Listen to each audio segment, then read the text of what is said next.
You bring lunch? You can, okay.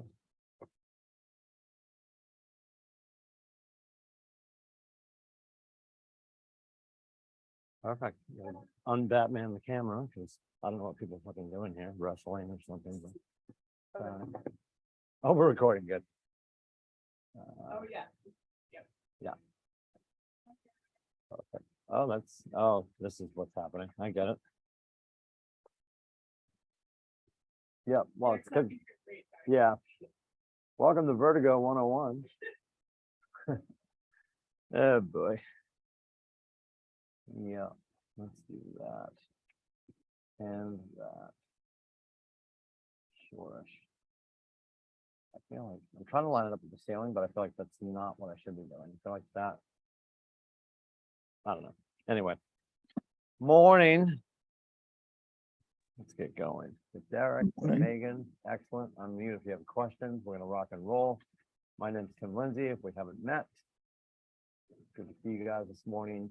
If you gotta bounce out of here, this will be up and on the KWCLM hub in the learning portal. The recording will be up. I'm not gonna make any promises. It'll be up in the next 10 years. I'm joking. It'll be there sooner or later. So hopefully you can hang out. We should be out of here certainly before 11. And again, questions, comments, concerns, unmute, let me know. So we're in pillar 2, lead generation. We're going to talk about growing your database today. A smart data bank. And you hear us refer to these as data banks. It's a database, but it's a data bank. It's where all of your opportunity financially resides. We're going to talk about building it, feeding it, communicating with it, and then servicing it. That's really the law of your database. Open it, build it, feed it, talk to it, and service the leads that come from it. So let's get into it.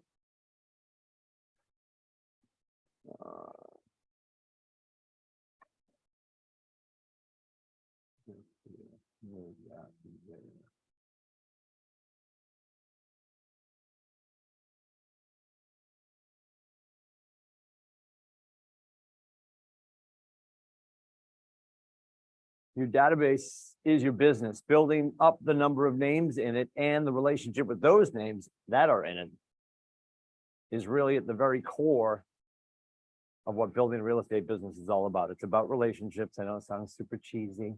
It's about the people. It is, though.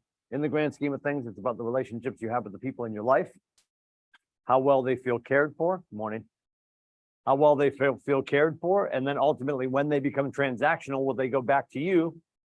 Because when they weren't transactional, you still showed up. The great James Shaw, if you guys listen to James Shaw weekday mornings on Pivot Shift, he always talks about if you love people, you stay in touch. If you don't love people and you love money, you don't stay in touch. You're only there when they're writing a check. And people are like, oh, no, I love people. But then you don't want to talk to them.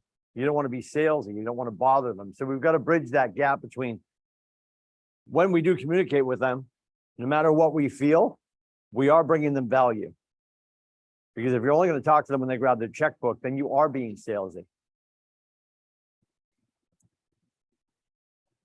Your database is your business. And we talked about this. When you guys step away, whenever you retire, whenever you're done doing real estate, should you build it properly, it could run on its own. A lot of people will step away from real estate. The plane will stay at 40,000 feet. You're going to jump out, land on a beach, drink Manhattans or Manhattans. That's a terrible idea. Mai Tais. And get passive income for the rest of forever, should you choose. The only way that happens if you have something to sell. Not talking about brick and mortar, not talking about desks and copy machines. I'm talking about the thumb drive full of all the data, which are the names, addresses, email addresses, phone numbers, and the notes from every single conversation you ever have. That's your database. That's your business. And the more robust that is, the bigger check somebody's going to write to you when they take it from you. Or you sell it to them, however you want to look at it. So database defined. Your database is you and all the relationships you have. We talked about spheres of influence. And I think in real estate. It happens all the time. And people will probably feel differently about this. As your coach, I want you to make sure that you separate sphere of influence from your sphere. Everyone has a sphere. You have everyone you know, right? Inside that circle are the people that are actually influential. They stir the drink wherever they live. And then also inside that sphere are people you have influence over. So your sphere of influence lives inside the sphere of people that you know. We joked about this earlier this week. Not everybody in your sphere is influential. We love Aunt Julie. She only talks to her cat. She doesn't really carry a lot of influence. When she moves, we can help her. That's cool. She'll tell her 2 friends. But she's not going to move the needle the way your friend who works at City Hall does. And I'm not saying put a rating system and treat people differently because they have more influence. Just don't get it twisted that everyone you know is your sphere of influence. Everyone you know is in your sphere. Some of those people are influential. I'm going to hammer that down because people keep saying, oh, no, I know a ton of people. When's the last time you talked to them?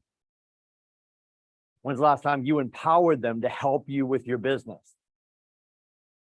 So in the chart on the slide, those orange people, those are influential individuals. Now, this person has a whole bunch of people in that segment of their sphere, but only 6 of them really drive the conversation.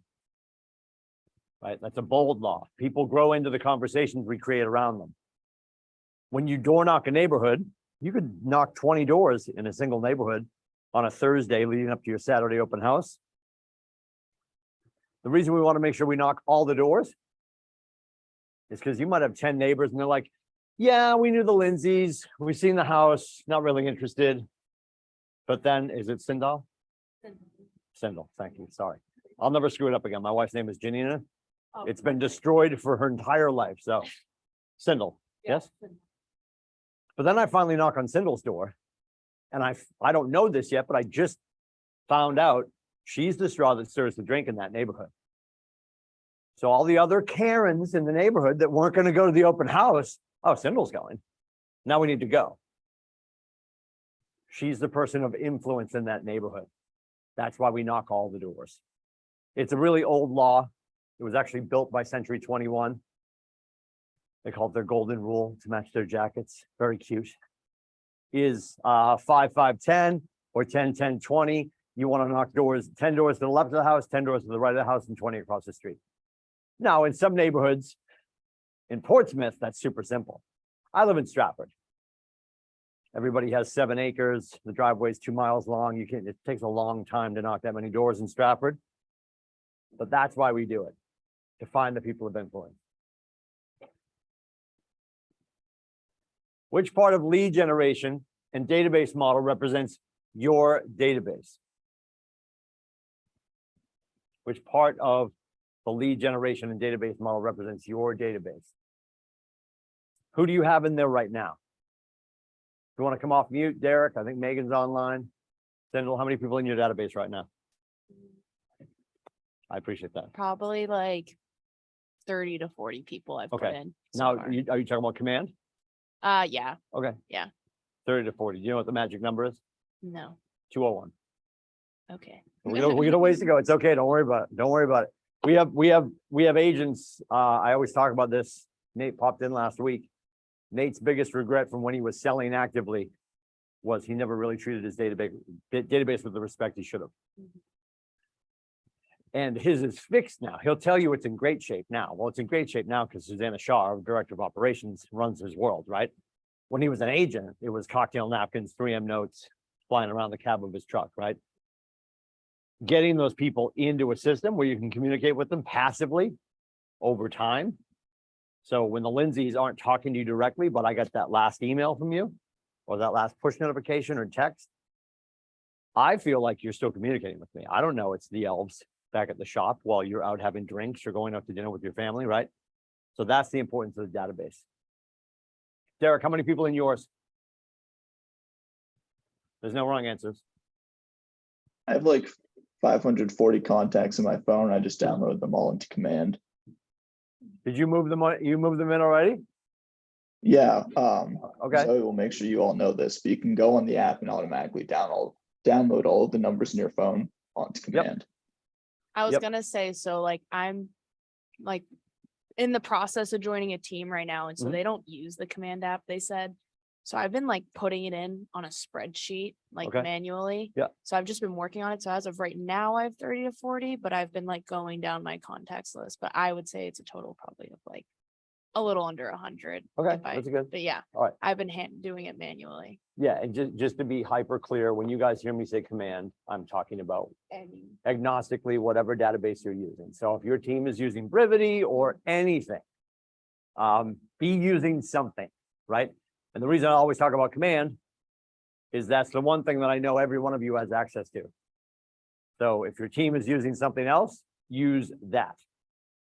And by all means, run the smart plans that whatever your database calls smart plans, a consistent background campaign, make sure you're running those. Megan, if she's online, how many people you got in there, Megan? Like 350 roughly. Love that. Very good. Are you talking So the about ma- my contacts or command? Yeah, moved into your database, whatever your database is. Oh, I only have like 3. Okay, I'm laughing have because to- that's I have horrible to- and I love you. Okay, let's get that number up. But I anyway, have go to ahead. move them from my contacts. So you have more people in your phone, yes? Yeah, I have to move them, isn't that what you're telling us to do? To move them? Well, I'm simply asking how many people you have in your database. If your Oh, database okay. right now, because you haven't gotten started, is your phone, I appreciate that number. But I want from each of you, Well, I whatever. have been busy with clients. I do have a client that's. Good. So, I appreciate that. Every waking moment that you have, that you have minutes that you can work, like tonight. If you're sitting watching mindless television, there's no sports on tonight, I don't think. Well, the Red Sox will be losing somewhere, I'm sure. The Bruins and the Celtics are resting, ready for the playoffs. Whatever you're watching tonight, if you have any downtime, and I know it's gorgeous out, do it on your deck. Start to move your humans into a database.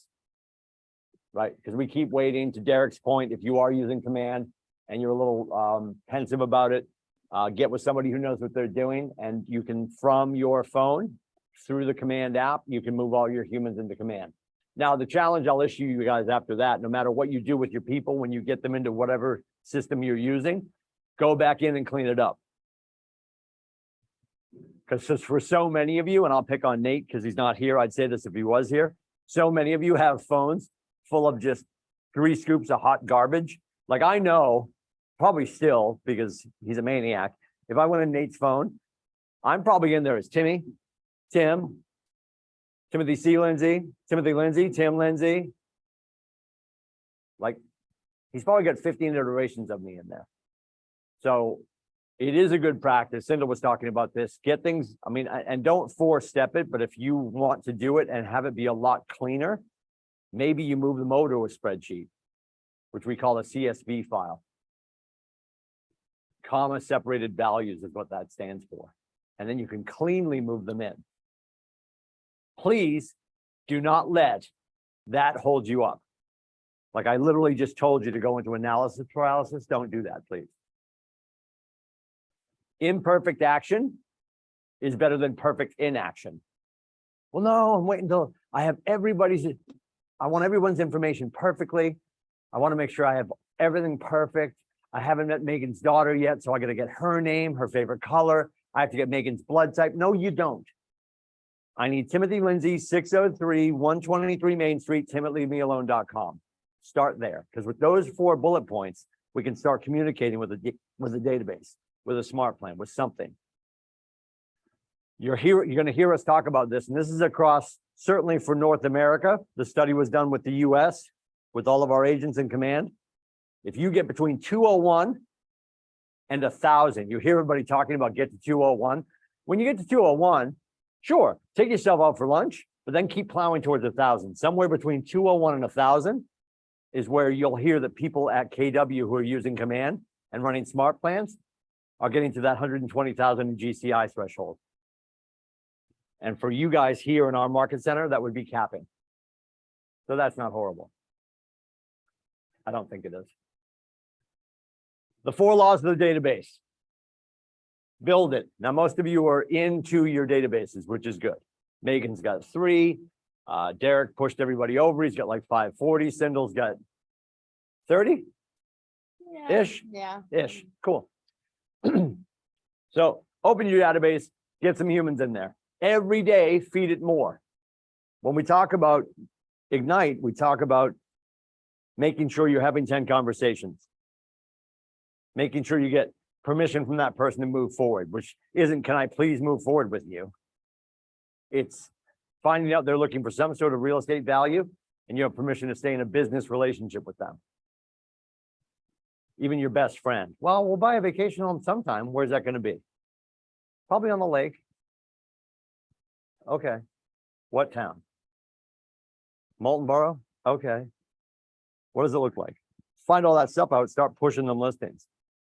They don't have to buy for 3 years, but if they start seeing what the market's doing, they might buy sooner than later. Communicate it with it on a regular basis, and this is right behind feed it. And when I get somebody in there, and people do this sometimes, I don't think it makes sense. I'm going to send the same smart plan to everyone in my command. I think that's bad practice. If I met Megan and she's an investor, I'm not going to send her brownie recipes on Mother's Day. She doesn't want that. She didn't come into my life for that reason. She's looking for investment properties. Sindel wants a golf house, South Carolina. Okay. I'm not going to send her brownie recipes. I'm going to send her the listing she's looking for in South Carolina. And I'm going to connect her with a great agent down there. And then, after nurturing these relationships, and how often do people move? Do you guys know off the top of your head? The average American moves every 5 to 7 years. That number sort of correlates with what we know. We have to tell everyone in our life that we're in real estate for 7 times. We have to tell everyone in our life we're in real estate 7 times before they forget. The law of averages tells us that somewhere between the 7th and 20th conversation, people become transactional. You don't want to be salesy, I get that. We also have to remember the humans aren't scratch tickets. Like, well, Timmy, I made 20 calls. Cool. Nobody bought a house today. Okay. It's not 20 calls, it's 20 dials to have how many conversations? You're not going to make 20. In this day and age, how many people pick up the phone? It's like in North America right now, almost everyone has like a Nest or a Ring dialer, right? A nut dialer, phone, doorbell, right? Now, 1,000 years ago, the doorbell rang. People were like, oh my God, I wonder who's at the door. Might be the neighbor with a hot apple pie. Now people are like, oh shit, who's at the door? Like, we have changed our narrative around the doorbell ringing, and we have changed our narrative around the phone ringing. Unless it comes up and it's somebody you absolutely adore, you'll let your sister go to voicemail. And I appreciate that, and we have to break that chain. If we can't move the needle with the power of our voice and the art of our conversations, somebody else is going to. And it won't even take a talented person to steal your cheese. It'll just take the person that's willing enough to make the dials and have conversations. You're never going to, I shouldn't say never. I'll be shocked. I have a lot of gray hair. I'm never going to see a kid on stage with Gary that emailed their way to greatness. I'm just sending out emails, Tim.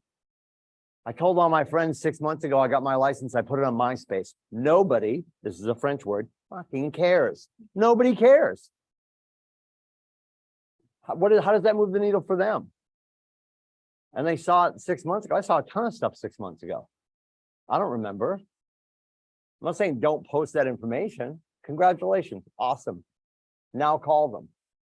Well, if they saw that on MySpace, I'm joking. Nobody's on MySpace. None of your friends are probably on Facebook that much either. Who's a TikTok fan over Facebook? I'm just going to raise my hand and put myself right out there. No, love TikTok. I had to delete it. Yeah, because you were using it too much. Yeah, it was Yeah. getting All right. So addicting. you were a fan. You were just in recovery. Okay. Let's have an honest conversation. Yeah, you kidding me? What I find fascinating about the differentiation between Facebook and TikTok, which makes my wife laugh because I'm like a 12-year-old girl. 51 years old, by the way. It got me through all of COVID, well, how many times did we get quarantined? 38? Gotta go back inside for 6 months. Okay. What's fascinating about Facebook and TikTok? Facebook is full, your news feed is full of people that you know, delivering information that probably makes you annoyed, right? Because what do people do on social media? Nobody posts they're late with their taxes. Nobody posts that their girlfriend or their boyfriend stepped out of the relationship Friday night because they had too many drinks and they weren't around. Nobody posts that, right? So it's almost aggravating to watch people put the best version of their lives out there, if that's even true. Then conversely, I go on TikTok. I don't create content, but I love watching the videos. And my newsfeed, my For You page, is full of a bunch of people I've never met, and I'm endeared to them. So that should remind you that your next conversation with the person you've never met, based on the value of the content you deliver, could endear you to them. My little soapbox on TikTok. And the fact that the federal government thinks China's spying through TikTok is so dumb, because this was built in China and the government's been listening to me all day. Yeah. Yes, yeah. I'm wearing an Apple Watch. I have an Apple phone. If you think the government's not already listening, holy Lord, they're worried about other governments listening? Hi, President Biden, we know you're listening. Anyway, stupidity. And we want to service those leads. And that is, as soon as somebody gets to the point, we have to be okay with this. This is why it's so important to make sure we are communicating with as many people as possible. I want you guys to always be excited about the opportunity and not tied to the outcome. If you only have one deal on the table, and if that doesn't close this week, you've got to make some tough decisions about bills, about food, about summer camp. I never want you in that position. If you ever get to the point that you have to knock on my door or Zoe's door and say, I have too much business going on, I will allow you to come into my office and kick me in the face. And then we'll figure out how to leverage you. That would be would that not be the greatest problem? Who would like too much business? Who would like too many listings? Who would like their bank to call and be like, we're full, you'll have to open a second account? That's a good problem. And again, we just talked about this. At a minimum, we want their name in there, their contact information, which is email, physical address, phone number, and then past business records. And in all of our CRMs, all of our customer relationship management tools, there's going to be a whole panel where all the deals you did with the Lindsays are running down the side. Your contact card and command has everything you've ever done with your friend, who is now your client, and the notes from every conversation, provided you put them in there. That's the power of using the KW mobile app or the Command mobile app, which arguably right now is probably a more enjoyable experience than actually using the desktop version. Hopefully Gary's listening. It's pretty horrible, Gary. Start using the phone. So much easier. And if you've got a client out in the wild and they are on their phone in the KW consumer app, which is obviously dedicated to you, that you gave them, you're on your Command mobile app and you're communicating back and forth with each other in those two apps.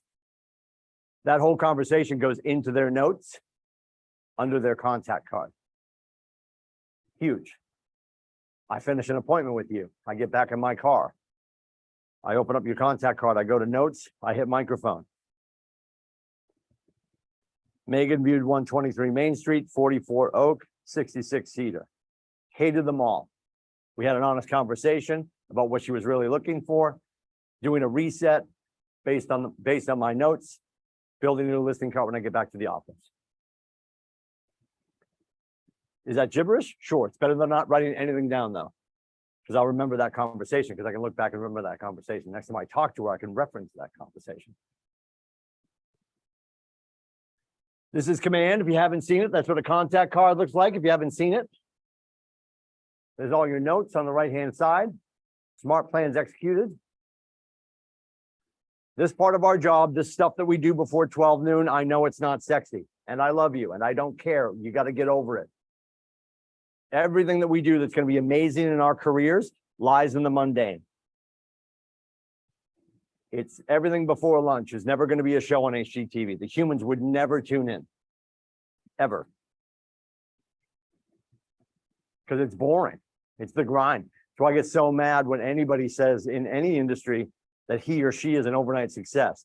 Just because you didn't hang out for the first 5 years, just because you didn't watch Sindel, do everything before 12 o'clock every day of her life for the last 5 years doesn't make her overnight success. You just didn't read the liner notes. They don't get to say that. If you're on your screen, there's the QR code. That's how you can pull your people in. And this app, I'll tell you, it has come a long way. When we first got this, our first app, actually our first mobile app, the one that you give to your friends, the KW mobile one, and I hope you guys understand this, I'm sure Melissa and Zoe have explained this to you. You want to go in and make a consumer version for you. So I'm going to log into the KW mobile app. I'm going to sign in as timothyclindsay@gmail.com. I'm going to treat it like I'm a client, and then I'm going to select me as my agent. So now from my phone, I can share my app. When we first got that, there was no way to share the app. This sounds so archaic, and it's real. There was no way to share the app from your phone. I'm going to say that again because this sounds so ridiculous right now. When we first got the KW Mobile Consumer app, there was no way to share it from your phone. That's so stupid. Hopefully Gary's listening. So now we fixed that, but we actually all went on. I still own because I went to GoDaddy because we had landing pages. And the URLs for the landing pages were horrible. So I went to GoDaddy and bought timskwap.com, which if you say it fast, it sounds like Tim's Quap, which sounds like something you caught at prom from a girl you shouldn't be dating, right? Yeah, like what does that even mean? I looked at it, I'm like, that doesn't look really great, but I'm going to use it. Because trying to explain your stupid URL to somebody at a bar at 1:30 in the morning was horrible. Now it's a push of a button, you send it right over to them. I'm also going to encourage you, and I'm sure you guys have business cards, your teams are getting you business cards. There's nothing wrong with business cards. This is the business card. And I know I'm pointing to Command Mobile for us, but when I talk about the KW mobile app for your clients, that's the business card they're never going to lose. It's digital, it's stuck in their phone. Unless you got a cheapskate friend that's not buying a big enough phone, they're never going to delete that. It's not taking up that much memory.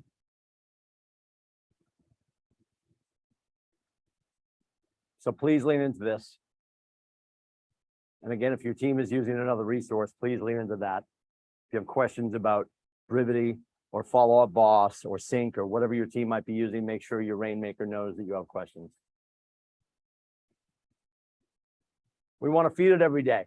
There's two words there. What do you guys consider prospecting? And what do you guys consider marketing? Give me an example of prospecting. What's prospecting?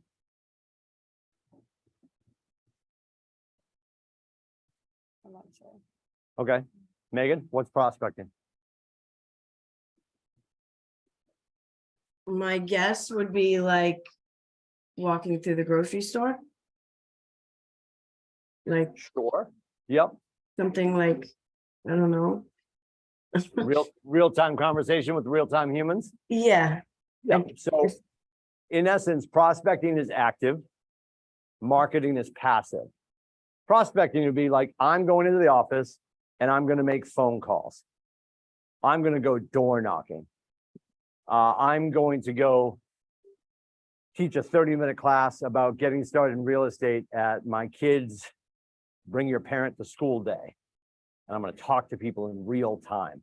Marketing is passive. Prospecting is going to involve you outlaying your time and energy. Marketing is going to require you to outlay money. Marketing is the billboard at the traffic circle here, exit 5 at the end of 16 here in Portsmouth. Marketing is running any sort of a digital ad. Marketing doesn't involve you directly and it gives you your time back, but it's probably going to cause you to spend some money. And there can be a call to action in your real-time conversations and prospecting. There can also be a call to action in your passive marketing. We know in real time and in conversation, the power of actually prospecting and talking to a human in real time is they get the best version of us.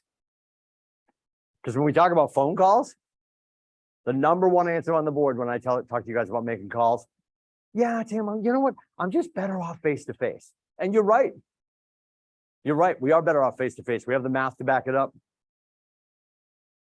Out of the 100 percentile, our effectiveness when we are talking to somebody face to face, 7% of it is the words that we choose. 43% of it is the tonality and passion in which we deliver those words. And the additional 50% is your body language. Think about how powerful it can be when you're in the same space with somebody, having a real-time conversation, making eye contact, and they can hear the words you're delivering and how you're delivering them, as opposed to if you gave your pitch to somebody written down and they were reading it in whatever mood they were in, and you weren't changing the energy.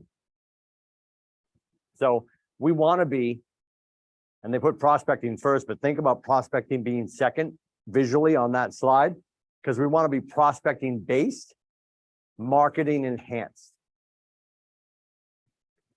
We have to do the heavy lifting and making the phone calls.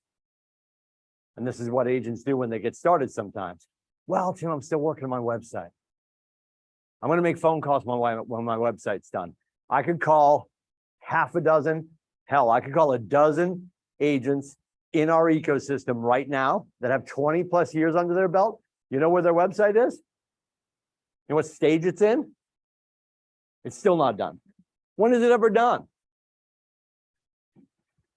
That's why you see us when we talk about MAPS, mega achievement productivity systems, our educational arm, when you see anything in labs or in beta, Gary's never gonna be like, this is finished. This is version 6.0 of Ignite.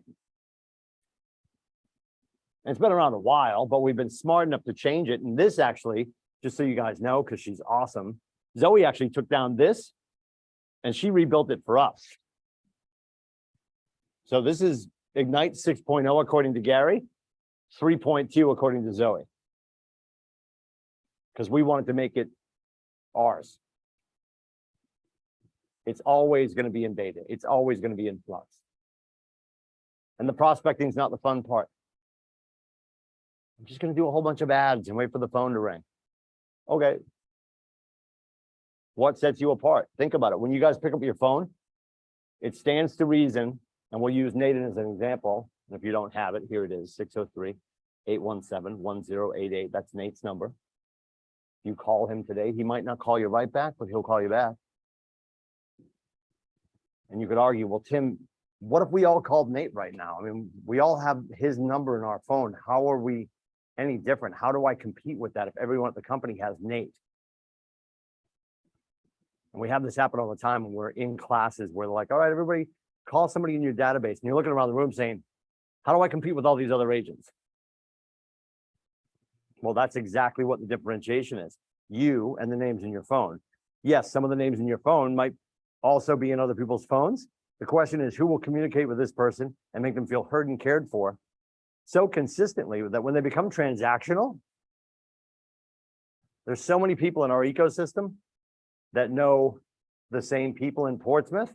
Ultimately, that person at some point is going to choose one of us. And it's going to be about how we made them feel. You guys know Maya Angelou? And she's Maya Angelou, poet, thought leader, and she says, people rarely remember the words you say. They'll remember how you made them feel. And that's about making sure that we don't become transactional realtors. We create an experience for the end user.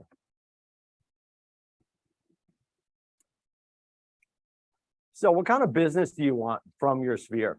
Do you want new? Do you want repeat? Or do you want referral? What business do you want?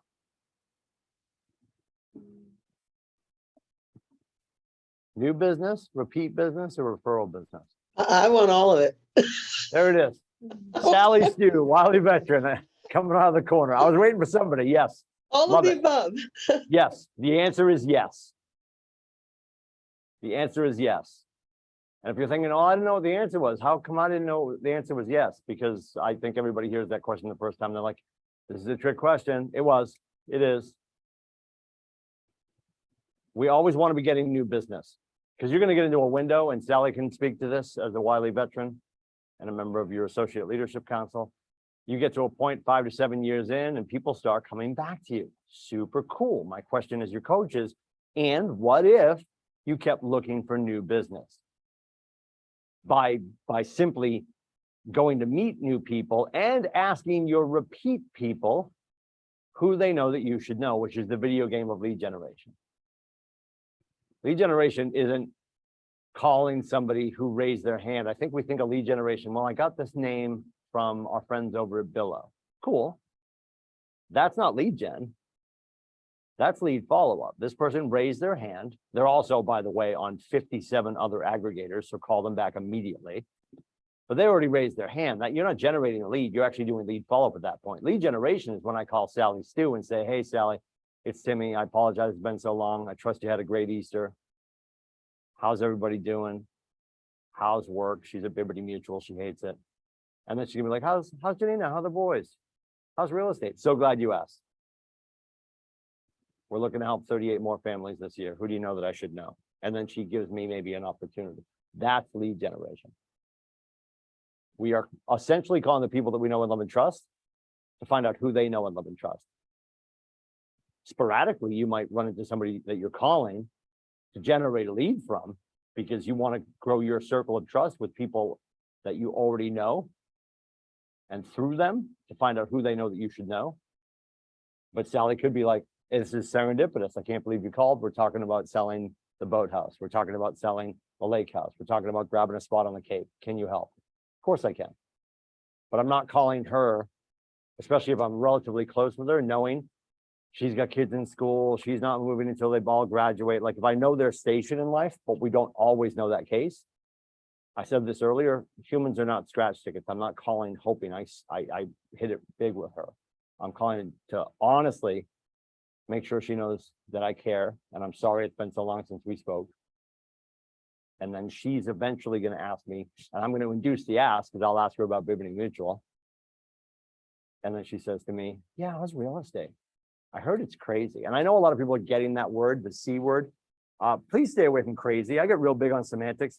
Don't be like, yeah, it is crazy. Like the last thing you need to tell people, the civilians right now who are hearing all this is a French word, all this bullshittery online and on the news, that it's crazy. How many people want to hear crazy from somebody they're about to do a 6-figure, maybe a 7-figure deal with? It's not a great word.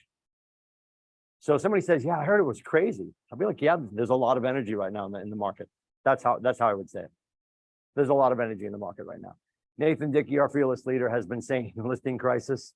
He's not wrong. I also don't love that. So I'm going to tell you to make that a run-on sentence. Yep, we are in a listing crisis. Right now, my market center, and they don't know what that means, to say my office normally carries more listings than the entire state actually has right now.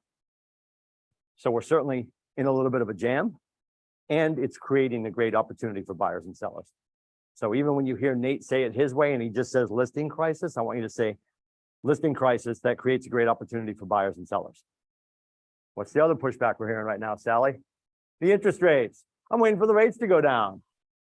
Cool. I have enough gray hair. I can say this because Gary said this in California. I'm never going to see 2 again. I'm 51. 2 died in the fire. I don't think we're ever going to see 2 again. I'll say I don't think I'm seeing 2 again. And I appreciate the people that you know that bought at 2.9. And why the hell would they jump back in at 5.8? That doesn't make any sense. Actually, Right. Tim, the hilarious conversation was when people start saying how high the interest rates are right now. Yeah. They're so high. And I'm like, they're not high, they're normal. You need to understand this is normal. Get used to it. Yep, the rates are the rates. 2.9 was 2.9 was an anomaly. Yeah. The 2s were an anomaly. The rates are the rates right now. I appreciate you want to wait for them to go back down. And that's the beauty of being able to refi. So Mr. They can Lindsay, go what up if, like they were in the 80s. yep, what if we rate locked right now and you got locked in at 5.8? And hey, in a year, 2 years, the rates do go down, you can refi. In a year or 2 years, when the rates go up, don't say when the rates go up, that sounds pompous, but I like it. When the rates go up, you can call me and take me out for a drink because I'm a fucking genius. Don't say that either. But like that, in the grand scheme of things, The 30-year average is 7%. And in that 30 years, we also saw almost 16%. So people waiting for the rates to go down, we have to, this is where we want to inspect and find out exactly where their motivation is. Because we had one of our great ISAs for one of our teams just the other day share with me that he had a client booked for one of his team members for Saturday. They texted and said, we're actually going to push it off. We're going to wait for the rates to come down. So I gave him that script and he rolled off and had the conversation. I think they're still going back and forth. We have to constantly combat the cable news networks, CNBC, Chuck Kramer talking about the sky is falling. The national news is not helping us. That's why we have to be local experts and we have to stay in conversation with our people and show them the real math. And the other thing, especially for the person that really pushes back, Tim, why would, you know what, our credit is pristine. When we bought our house during COVID, we got it at 2.6. And I just talked to our guy. I can do a little bit of a buy down. I'll be at 5.4. Why would I do that? I completely appreciate that, Mr. Lindsay. Here's the thing though, at 2.6, you were beating the daylights out of your principal. And you have way more equity than most. But it's going to matter if they actually want to do something. What were they doing? Were they gonna put on a deck and they don't want to touch their savings? They could be their own bank. And yes, they have to rip the Band-Aid and leave that 2.8 and go to a 5.4 to do so. It's still better than what it would be if they took out a construction loan or anything else. A HELOC against their house at a slightly higher rate than they bought it at. Is the motivation big enough?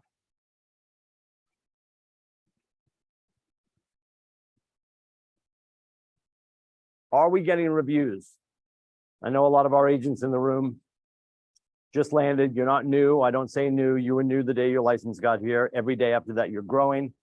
So for our growing agents, if you haven't got your first review yet, it's coming. I'll pick on Sally Stu. What kind of reviews do we ask for, Sally? I'm not a good example of. All right, perfect. I don't Perfect. ask, so I don't get. Get on the Yeah. operating table. We'll cut you up. All right, so Yeah, Sally go for Stu, it. when she starts to become really good, which is today, at asking for 5-star referrals. Hey, Mr. Lindsay. I know you didn't really enjoy the transaction. Can you give me a 2-star review? No.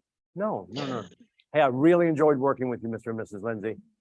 And I'd be honored if you'd be willing to write a review about what me and my team were able to do. And I would love if, when you find some time in the next couple of days as you settle into your new home, if you could offer us that 5-star review, would you be willing to do that?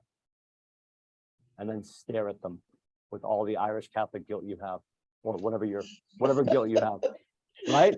I don't shut up can much. attest- I don't shut up much, but I'll shut up. I'll shut up when it's appropriate. And when you ask for a 5-star review, you stare and shut up. Go ahead. I can attest to the fact that if you do not ask, you will not receive. Yes, ma'am. Yeah. They don't think about it unless you give them a simple opportunity to do it. Hey, when you have a moment, could you click this link and give me a review? I don't need anything big or long, just would love to hear. Yep. Would love to have your Yep. testimonial as to how well I did. NHL Hall of Famer Wayne Gretzky, you miss 100% of the shots you don't take. Exactly. And if you got them to the closing table, beyond a shadow of a doubt, there was some turbulence during the deal. No deals are perfect. When you get them to the closing table, and this is wildly important, they're still in love with you. Mike Hicks out of the Carolinas, if you Google, which is French for look it up, if you Google Mike Hicks, the promise, his whole process when he sits down with somebody is, hey, Sally, we're so excited to get started. And I just want to make sure you know, there's going to be some turbulence on the way. There's always little issues that pop up. What I can promise you is that we're going to get you to the closing table, because that's what me and my team do. Based on that, I'm wondering if you'd be willing to make us a promise. How does that sound? Shut up, stare. Yeah, of course, Mike. What I'm going to ask of you is, along the way, as me and my team are serving you, will you be sure to send us the name of anyone else you know that we can serve? Anyone else you know that we can help? Can you do that? Will you make me that promise? Absolutely, Mike. Awesome. Let's get started. Now, the other side of this, he got the promise, he made a promise and got a promise. We're going to get to the closing table. No one's going to die. You're going to get into the house of your dreams. Will you send us referrals? And I would pluralize that ask. What actually happens after that is every time somebody on Mike's team is talking to the Lindsays, as they're getting started, hey, Mr. and Mrs. Lindsay, how you doing? Stacy from the team. Wanted to let you know, the stager is going to be over tomorrow at 10. Photography will be there at 1. We should be out of your way at 4. So you guys can get back into the house to make dinner. Really appreciate you guys giving us the property so we can get this started for you. It's been such a pleasure. Hey, Mrs. Lindsay, before I let you go, who do you know that we should know? Who do you know that we can help? Every freaking engagement during the honeymoon, they ask. His team averages 3 to 4 referrals. Write this down and then cry yourself to sleep later if you're not doing this. His team averages 3 to 4 referrals per deal. And that's an ego play. If you're having a garage put on your house, you're not going to stand in the street with your neighbors and be like, yeah, this guy sucks. I don't know why I hired him. Even if you're not enjoying the ride, you're going to rave about them. And certainly when it's done, you're going to rave about it. Couples sign nuptial agreements while they're still in love. Ask for the referral incessantly while you're still on the honeymoon. And then continue to hit them afterwards. But you have to earn that right. Your smart plan for your past clients, for your consistent, for your forever repeat offender clients, isn't a smart plan to be 30 days. It says, hey, Mr. Lindsay, thanks for letting us sell you a house. Thanks for paying us a commission. Who else can we hoodwink? I'm sending your dog a birthday card. I'm sending your daughter, congratulations on your confirmation. I'm sending your son, congratulations on getting accepted to Penn State. So when they become transactional, you're top of mind because you show up as a human in the gaps. It's not always transactional, it's experiential always. So when they become transactional or someone they know becomes transactional, you're a no-brainer. Back to Maya Angelou, it wasn't what you said, it's how you made them feel. And if you make them feel heard and cared for, you're not a salesperson, you're a human, which differentiates everything. When you get the 5-star review, for the most part, I know people put them all over the place. If you're a team or you're an individual that loves Billo, you want to load up Billo with your reviews, sure. Remember, Billo, and I use a B while I pick on them so I don't hit breach of ethics in the state of New Hampshire, they are a broker now. They at any given moment could shut the switch off and stop playing nice in the space. Put all of your reviews on Google. That's going to drive your SEO the most. When they write a phenomenal review, Tim Lindsay wrote the nicest review. It's 16 paragraphs. I think I'm going to get it bound. We might make it an audio book. I'm going to have him send that to me privately in an email and get his permission to Frankenstein that for the rest of my life. You know, when you go on real estate websites and they've got cool little catchy one-liners, you know, Tim Lindsay Productions did such a great job. My dog hates everyone, but my dog loved him. And it almost looks like all the reviews that come up on a commercial for a movie from People Magazine and Star and all this stuff. If I can get the permission from them, hey, you guys did such a great job. Thank you so much. We're so honored. The review is unbelievable and it's so robust.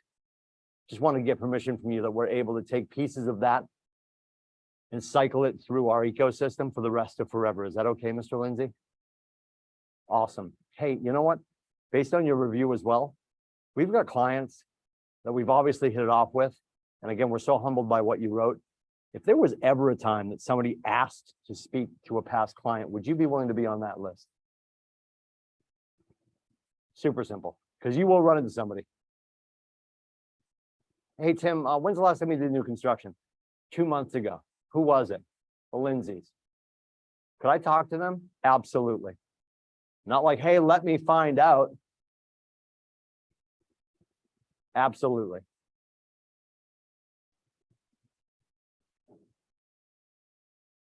And if you don't mind, I'll stand there with you. And I'm gonna stand there and the Joneses are waiting. I'm gonna text him. Hey, Mr. Lindsay, I've got a client who's doing new construction, wanted to speak with you about your experience. You have a few minutes for a call. Yeah, I can talk to them at 2:30. Awesome. I'd call them on my phone, let them have the room and let them have a conversation. Done and done. I've never heard of anybody doing that before. Well, because people don't. Because people don't think of that. Let them ask all the questions. What are you afraid of? You shouldn't be. You delivered amazing service. And you're going to do it again and again and again. Because we deliver a list of truths to our clients, not a list of promises.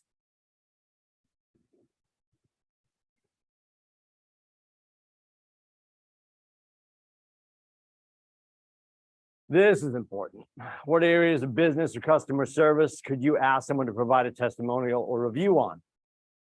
When you send over your pre-listing packet, when you send over your buyer packet, before you get started, you tell them all the great things about you. You answer all the facts, the frequently asked questions that will keep you from having to go over those again in real time.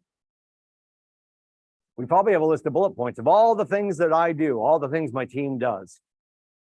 And I might have adjusted a little bit because invariably I'm going to ask, hey, Mr. and Mrs. Lindsay, what are you looking for in a real estate agent?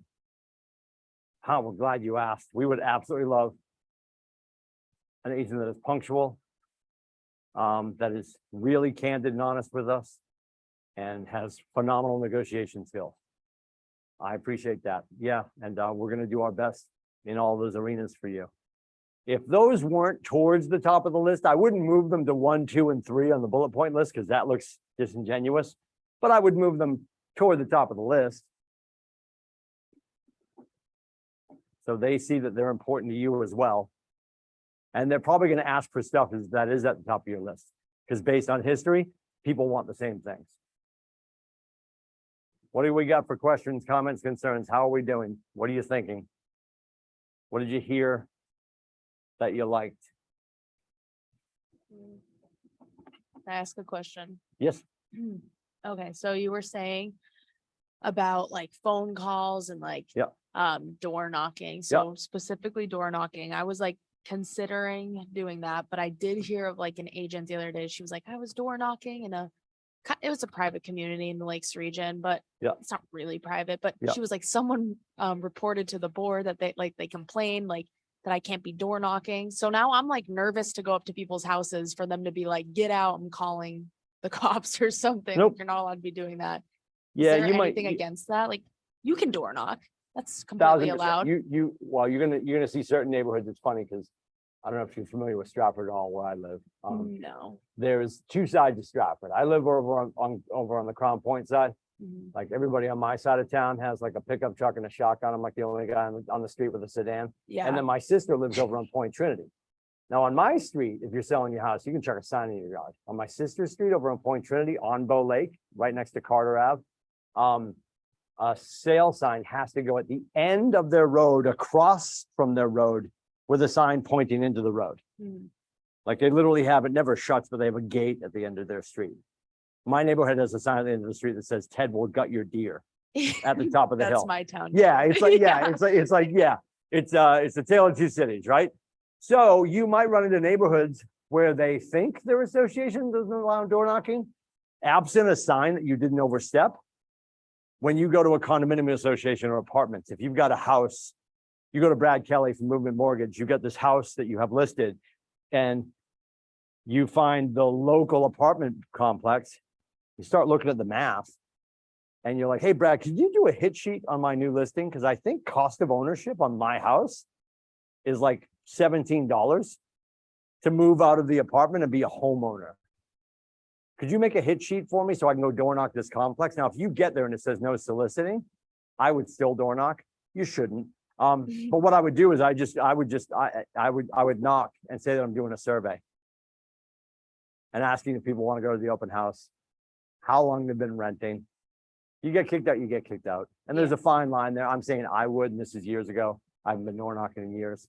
That being said, unless there's a posted sign that says door knocking is illegal. No door knocking, right? The things that we know about door knocking in any neighborhood, you can't put any media into the mailbox. That's a federal offense. Only postal carriers can put stuff in the mailbox. Can't even hang it on. Don't hang it on. We hang stuff on doors. We tuck stuff under welcome mats. Okay. Mhm. Absent that, yeah, some Karen in the neighborhood decided that you can't. She decided you can't door knock. Okay. I mean, we see it on social media all the time. Why are you parked here? Yeah. You know, somebody's just like, oh, I'm just waiting for my friend to get home. And they're smashing windows in, right? So it's super stupid. Don't overthink it. What's up, boss? 10 o'clock, we're doing all right. Doing okay. To succeed at a high level in real estate sales, you must commit to frequent contact with a database with the intent of building close relationships. Let's read that again. To succeed at a high level, not to succeed in real estate, but if you want to kick its ass and take names, we must commit to frequent contact with our database. And we're going to see the slide coming up where they talk about the 36 Connect, which is 9 touches a quarter, which is only 4 phone calls all year. You only have to make 4 phone calls to your people, should you choose to only do that 4 times. Most people will talk to their people more than that and have better results. Getting people into your database so you can communicate with them behind the scenes while you're doing other things is wildly important. Communicating with it. Segment your database based on interest, passion, commonalities, right? So think about this. When you go in and then command, and most of our resources, most of the CRMs that we have, there's a way to tag. We call it tagging in command, labeling, segmenting, whatever your tool calls it. I want to go in and make sure that Sally Stu is listed as veteran referral agent, right? And this is where we always fall on our own face. I wouldn't put other realtors in my database. Well, go out and lay down in the parking lot. I'll be out in 10 minutes and I'll drive over here. Like, stop thinking that way. How much, we just talked about referrals, right, Sally Stu? How many referrals do you get from other agents on a regular basis? Annually, how much of your pie for 2022 was other agents referring you business? At least 20%. Yep. So would you like to reduce your business by 20%? No. Now you could argue, okay, Sally, whatever that number equals, all of those deals based on referrals were only 25%. It's still more opportunity. Yes. Yes, Say yes. Yes. Yes. Amen. absolutely. It's So part of want that. I Sa- want go ahead. all of the leads. Yeah, of course you do. Of course you do. So I want Sally Stu labeled as veteran referral agent. I want Nate Dickey in there under as local business owner, short, Irish, terrible at golf, likes craft beer, infatuated with cars. Did I say short? Short, right? You can go super deep. Don't cloud your database with a whole bunch of non-essential stuff. But don't forget, I can then go back later and just click the tag golf, and I'm going to get everybody under that segment. And now I can say, I have enough people there. I could probably start, my team could probably start their own golf tournament, which is a huge undertaking, but I could probably start my own golf tournament to raise money for, I don't know, autism awareness. It's my son, my youngest son is autistic. Maybe that's a good idea. Or maybe I just find everyone I have labeled as golf, people that I know that play golf, and I could do a round of calls because I am a member over at the Oaks and just tell them on Monday nights, I'm not going to take the place over, but is there a head, like if I showed up with X amount of people, what's the number that would be too much for us to all show up and be able to hit a bucket of balls, use the range, and then not go into their restaurant, but their function hall that they use for weddings at the Oaks? Could I have a corner of that for a golf business mixer with just my people? It's not going to be labeled as such. I just want to get my people together because we all enjoy golf. Everyone wants a reason to leave the office early It will start at 5 o'clock, which gives people the excuse to leave the office early, which people love to do when it's nice out. And we'll hit balls for about an hour. It'll be a 2-drink open bar, which I'll get paid for by my lender, Brad Kelly. God, I'm good. And then I'll probably have some light past hors d'oeuvres just to start. And then if people want to order food, and we'll hang out, and we'll do this once a month because we all like golf. Business doesn't have to come up. They know what I do. I can probably have some golf towels and stuff like that with my team's branding. But then invariably, what I want to have happen is eventually people just start talking about what? Life insurance? No, people don't want to talk about that. Global politics and the advent of World War III? No, maybe real estate. Maybe real estate will come up. And I'm the expert in the room. Not when it comes to golf, I'm terrible. And then it just takes on a life of its own. And we keep doing it and people keep showing up. Can you create events that are not cost prohibitive, that put you in the center of the room? We talked about this. I use the analogy all the time of your Yeti, right? You have a Yeti container with the plastic straw. The Yeti is the room. The cocktail inside the Yeti is the conversation. The ice cubes in the drink are the people, and you are the straw in the drink. You move the conversation, you touch all the people, and you share the commonality. As your coach, I would love for you guys to be doing stuff like this and let real estate be the background music. It's beautiful out right now. People all over the country, because so many of us work from home now. Some of us have TVs in our office in Portsmouth, and as soon as we got here this morning, we put on RBC Heritage in South Carolina, with the volume down, of course, because I'm focused. They've got golf on their TV. They would love to get out and play, at least hit a bucket of balls. It's on the way home from work, so it's not like they have to get home and explain to their loved one, I'm leaving again. It's something we all enjoy doing, and it gives me face time with my people. So there's more of a probability that I'll be in conversation and relationship with them when they become transactional. So let's not overthink how we engage with people. It does not have to be the phone. An activity like that's going to take a little more work. But inherently, once you get the ball rolling, it turns into play because you all enjoy that. So think about your segments. You probably got an email with the workbook. If you don't have it, you can see the slides. So draw a box and write segments. Sindel wins the prize. She just got a workbook in person. What are your segments? Think in your head. What are your segments? For me, it would be people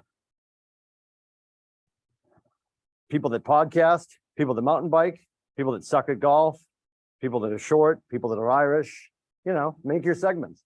Who are the people that you know? Then above and beyond that, the people connected to me, the people that share commonality with me, what are my other segments in my database? Referral agents. Agents who have taken bold. Small business owners. Florists, butchers, bakers, candlestick makers. And then once you've done that and you've decided what all your segments are, or at least your initial segments, because this will start to it will dawn on you. Like, oh, that's a whole nother segment I didn't think of. That's okay. Guess what? You have the rest of forever to make your database better. And this just in, spoiler alert, she's never going to be done. I'm not going to start to send out any smart plans till my segments are done. They died in the fire with 2%. Like it's never going to be done. Sally Stu, I'm so glad you're here. Is your website done? No. Yeah, I was hoping you'd go with a hard hell no on a Friday, but good. Yeah, no. I just talked to Johanna Knight yesterday, and I ask her every time I talk to her, I'm like, I'm just checking because I talk to a lot of new agents to get started, and I want to make sure, you know, you, Karen Hamilton, I'm thinking of our agents that are in the North 20s. You know, they've almost 30 years in the business for Karen Hamilton. I guarantee your website's not done. No.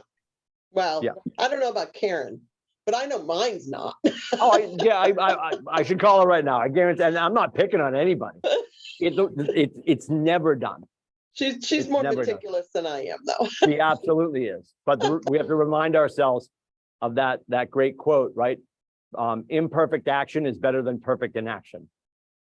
If you're waiting for all the planets to align, you should probably go work at an ice cream stand. Go do something else.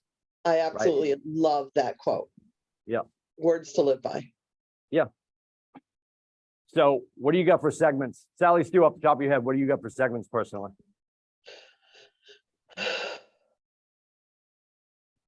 Segments is not, you're, What's that? if you're talking labels. I got a Well, if lot. you're gonna start to tag people in your life, what do you got? I got a lot. Mine are guided by my niche and how I Okay. market. So it could be parks, park management, it can Yep. be where they live, the community they live in, buyers, sellers, what year they bought, what year they Sure. sold. Investors, yep, buyers, sellers, yeah. Yeah, Sure. I don't do a lot of investors. I must admit, they don't like my mothering. Yeah, So, 55 plus, whether they Yep. have a dog, believe it or not, those are segments for me. sure, okay, perfect. Yeah. What about you, Sindel? What do you got? So it's like, you're saying like categories of kind of people. Yeah, that think are- about the okay. categories that you would Um, have. Just even if you go initially, if you had all of your good friends in there, what Okay. are some of the commonalities you guys share? Like I said, golf, mountain We- biking. Okay, I am in a band on the weekend, so a lot of people I know are musicians. I love this. Or, yeah, so I Alright. know a lot of musicians, and if they're not in the band, I know they will fill in, so I guess I know a lot. And then I go to the gym, but it's a CrossFit gym, so we all do it together. So a lot of gym goers I have. Yep, I hunt, so I have a lot of I'm around a lot of people that hunt or Yeah. fish. And then probably people that like dogs, like dog lovers. that's a great start, right? Okay, yeah. So think about those tags, those segments that you could build in your database. So when you start to do stuff or you start to notice stuff, right? Mhm. If there's, I think it was just recently, and again, even coming up, think about Red Day that's coming up. May 11th, our International Day of Service for Keller Williams. Red stands for Renew, Energize, Donate. Red Day. We're doing two things out of our market center. Here in Portsmouth, in the parking lot, we're doing Sleep in Heavenly Peace. We're going to be building a bunch of beds for kids in New Hampshire that currently sleep on the floor, which is a shit show. So we want to change that. Then up north in North Conway, we are going to be working with the SPCA out of North Conway. So that would be a great opportunity to call and say, hey, I was thinking of you.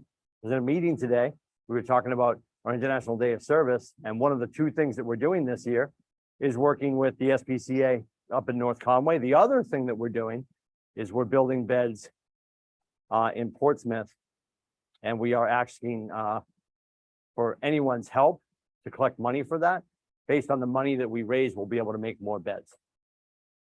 You know, but and obviously it would spend a little bit more time on the dog thing because they're, you know, they love dogs, they have dogs, talk about that. But that's a gateway drug to get on the phone with them, to start to have that conversation.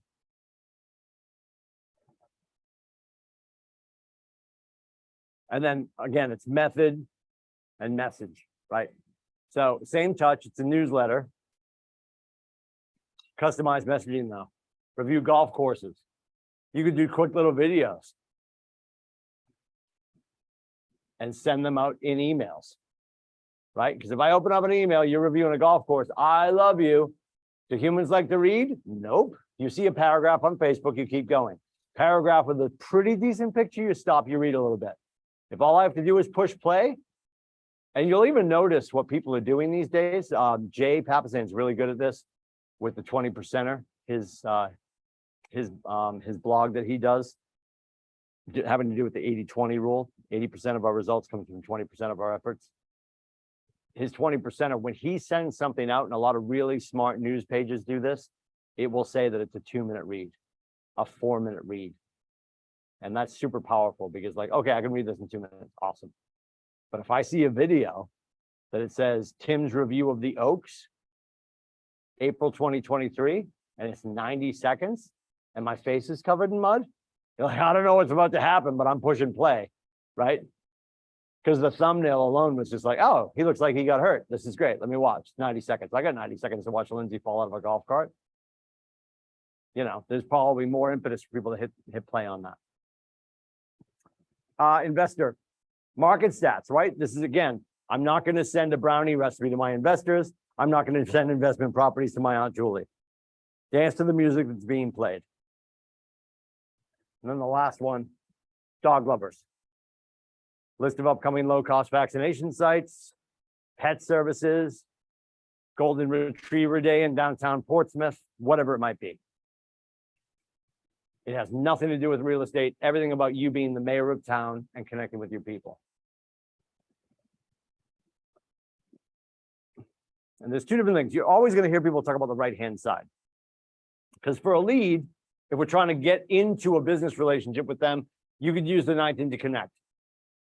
And it is effective. What most people do is they start using a 36 touch with everyone they have permission to stay in touch with. And 4 of the touches are phone calls. 1 phone call every 9 weeks. Can you do that? God, I hope so. The 26 touches are biweekly emails offering some type of information or value to the customer. 2 touches could be events. I would actually say, because it doesn't need to be cost prohibitive, could you make an event every quarter? And again, you don't have to build this. It doesn't have to be a golf tournament you put on. It could be, I always get the name wrong, but I'm going to say it because I love saying it. What is it? Apple Harvest Festival Day Fiasco in Dover, in fall, whatever it is. Yeah. That big, there's too many people. I'm a high eye. I like the humans. I see the pictures and it makes me want to run for the hills. Too many humans. Too many humans at that event. But anyway, if that's your jam, go do B, right? And you could just ultimately get a table at Apple Fest in Dover. There's no, I mean, there might be a cost to get a table. I don't know what that would run, but you're not putting on a massive event. Doesn't need to be cost prohibitive. Even my little stupid golf thing that I would do at the Oaks, if I'm going to do first drinks on me, I make sure Brad's there because Brad golfs. Brad can do the first drink. And it's with my people who eventually, when they do their next deal, Brad's going to be my lender for it, right? Doesn't have to be any outlay. And as a member of the Oaks, could I say to them, hey, once a month, can I have a corner of the function room that nobody's using?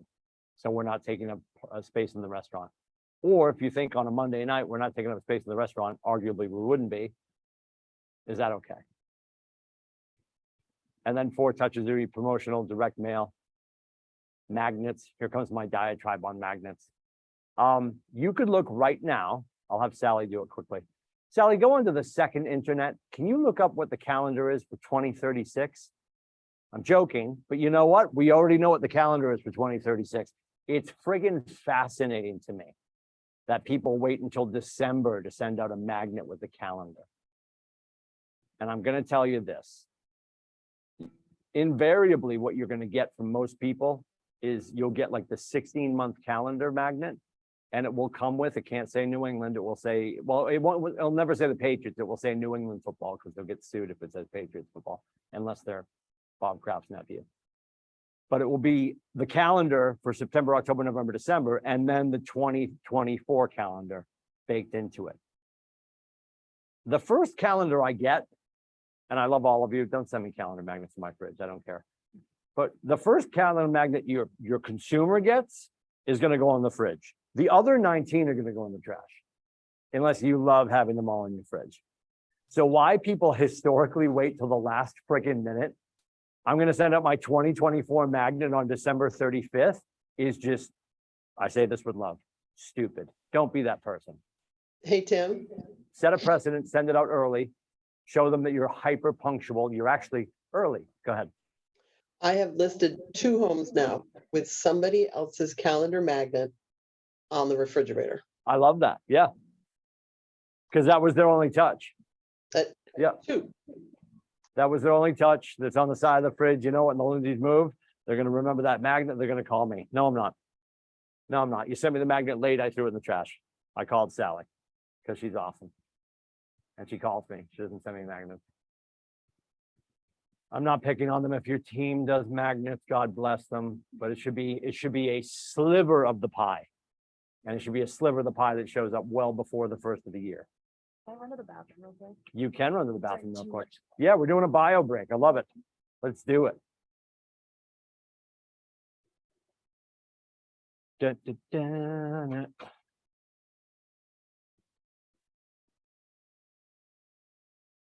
Reminder, guys, and this is sort of a real-time thing. If you're watching this recorded later, it's not going to carry the same weight. Because we've augmented our schedule in the morning, you'll notice that on Fridays today, we do a quick start at 8:22 as soon as James Shaw finishes to get right into wealth building with Mark King. Thursdays, historically, I'm always on the road and I'm also in a team call. So you'll notice that Melissa and Zoe do the quick start on Thursdays. So now on Mondays, Tuesdays, and Wednesdays, for the most part, it's always going to be an interview.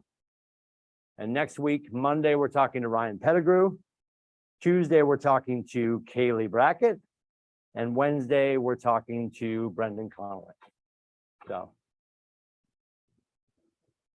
I guess I'm telling you that so you know that it'll be less me, more other people. So again, segment, category, what's the activity going to be? You know, what event can you put together? What can you invite them to? You got a whole bunch of people that have reached out or told you at some point they're getting ready to buy their first home. I appreciate people that do first-time home buyer seminars. I would ask you to just level up a little bit. And there's no disservice to your first-time home buyers when you do this. If you're a solo artist, this makes sense. If you're on a team, even as a dedicated buyer's agent, this also makes sense. And you can do it with your team. I would like to see less of us do first-time home buyer seminars and start doing first-time seller seminars. Because I think we fall on our Nerf sword and we're like, well, yeah, I don't think I need to do that though, Tim, because, you know, I'll educate them when I get to the kitchen table. Oh, so we're presuming we're going to get to the kitchen table.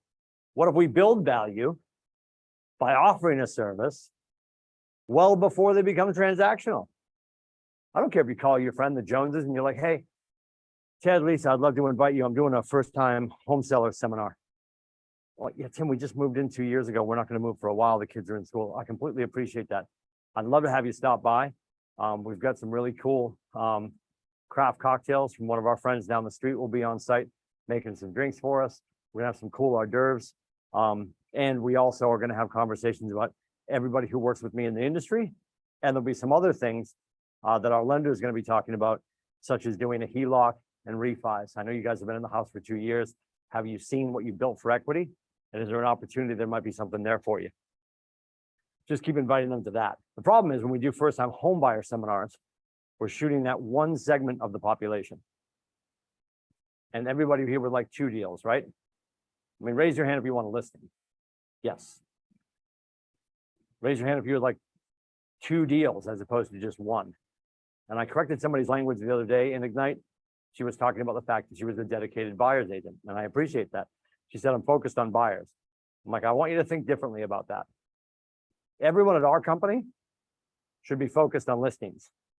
If you're a dedicated buyer's agent or buyer specialist, you can be focused on listings and in service of buyers. Because your rainmaker on your team would never be upset that you came back to the office and said, hey, I have a kitchen table for you to go to. Then we're like, oh, stop doing that. We don't need more listings. We need all the listings, right? So let's be aware of that. Your job is to build a community and serve the community. They talked about this at Family Reunion quite a bit. In our market center, all the little communities that we're building, we've got people that are taking Ignite. That's a community. People that are doing the Couch to 10K contest. That's a community. People that are in Rise. That's a community. People that are going to the Young Professionals Masterminds with Nathan, which I think we're calling that. I think you have to be 39 and under. There's KWYP internationally, which is Keller Williams Young Professionals, 39 and under. What community are you building for your people? What could you start? Super simple. 4 of your close friends. You just read a really great business book. You want to start some sort of a book club? Do that. It's going to start small. Everything always does. Everything always does. Keep delivering value, create raving fans, more people show up. The fourth step is we have to service these leads, right? We open it, we build it, we feed it, we communicate with it, we service all the leads, plan for a lead follow-up program to leverage every opportunity. That's important too. We talk about the 5 jobs of a realtor, which are lead gen, get the lead, follow up with the lead, and then it's go on appointments, negotiate contracts, script and role play, according to Gary. The 6th one that I would add, and I'd shove it in there in the middle, is lead gen, lead follow up, lead follow through. Because what invariably happens is we get a lead, we start talking to them, we stay in touch with them by following up, and then at some point they ask us for something. They ask us for something of value. Hey, Sindel, you know, we were talking the other day and you mentioned you could do an equity update and tell me, you know, exactly where we stand in the market. Could you do that for us? Yeah, no problem, Mr. Jones. I can have that done for you. I'll email it over in the next couple of days, and then we can set up a time to review it. You hang up with the Joneses. Sally knocks on your door. Hey, we're going down to the decks. It's 85 degrees in Portsmouth. We're gonna go to the, is it Old Ferry Landing where the Jimmy Juice is? Don't drink more than 2. You'll leave in a squad car. So good, so good. What is the third Jimmy Juice taste like? Pregnancy. That's what it tastes like. Yeah. Oh my God, they're so good. Anyway, on a tangent. Yes, if you've never been to Old Ferry Landing, go and bring Uber money because you're not driving home. Jimmy Juice. Oh, high test. That's when it's officially summer. So good. Oh my God, I'm way off track. I apologize. We're back. Then about a week later, I call Sindel. Hey, Sindel, Tim Lindsay. Hey, Tim. And she's already freaking out in her head. Yeah, I must have missed the email. And this is what used to happen to Nate and everybody. This happens to everybody. Because he didn't put notes in his command. He didn't put notes in his system. And he didn't follow through. It's fine to meet the person. It's fine to get permission to start this business conversation. It's great to keep following up. And then they ask you to actually do something in your industry as the professional, and you drop the frickin' ball. And you didn't even put it on a 3M note. And it's not Sally's fault that she invited you to the decks. It's your fault that you dropped the frickin' ball. And if we're going to take extreme ownership, and she's guilty of it right now, a great segue, Sally. See what Sally has behind her? The greatest thing in real estate, a frickin' door. Shut your door. You're 38 feet away from Whitney. Shut the door. You're going to get Whitney. Shut the door. He's not in today. and You're I still only not got safe. water. Shut the door. The greatest thing in real estate is your Wait, I door. can come up with more Shut your door. excuses. So I hope I made my point clear. Follow through is so vital. The fortune's in the follow-up. The millions are in the follow-through. Because you're never going to get another chance with the Lindsays. You'll be irrevocably scarred in their head. Like they're never going to forget that. They might not even do you the service of calling you back. 2 weeks later, you remember that you dropped the ball. You email it over. You never hear from me. Then you call me and said, hey, wondering if you saw that thing. Well, you told me 24 hours, Sindel. I waited 24 days. I found somebody else. So follow up is great. Follow through is everything. Add that to your list. No disrespect to Gary, but follow through is the most important thing we do because you never get to go on the appointment. You never get to negotiate the contracts if you don't do that. In command, opportunities, it's our pipeline. That's the pipeline. That tells us exactly what we have going on or not. And now you'll notice with Couch to 10K and just in general, you can connect to Sisu. Sisu is a tool that MAPS coaching, our MAPS coach gave to Zoe and I, so we can dork out and have all these bar graphs and pie charts and circles with all these numbers.